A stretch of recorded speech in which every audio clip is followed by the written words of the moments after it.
Les habitants inscrits. Oui, on ne le connaît pas encore. On ne connaît pas encore le taux, mais les élections présidentielles ramènent énormément de votants. Et dans un bureau comme celui que je préside, on aura largement doublé le nombre de votants des votes précédents pour les régionales ou les autres élections moins prisées par la population.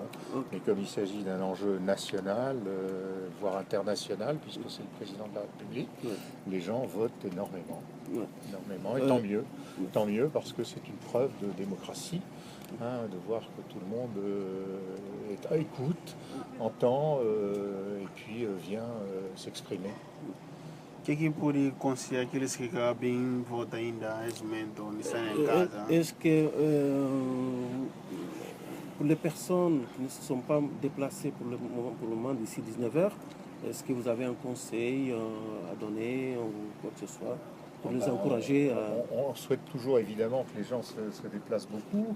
Il faut savoir qu'ici on ferme les bureaux à 19h, dans les plus grandes villes de France on les ferme à 20h je crois, ce qui fait qu'on n'aura pas de résultat avant 20h et voire même plus tard, puisqu'il semblerait que les enjeux soient serrés.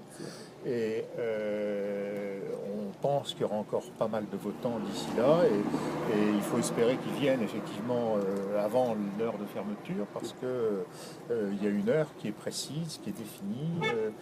Dans les villes dans lesquelles c'est 19h, ce sera 19h, c'est pas 19h02, c'est pas 19h03, c'est 19h. Les portes se ferment, donc pour ceux qui veulent voter, il faut le faire le plus vite possible avant la fin du vote. 19h pour ici, 20h pour les très grandes villes.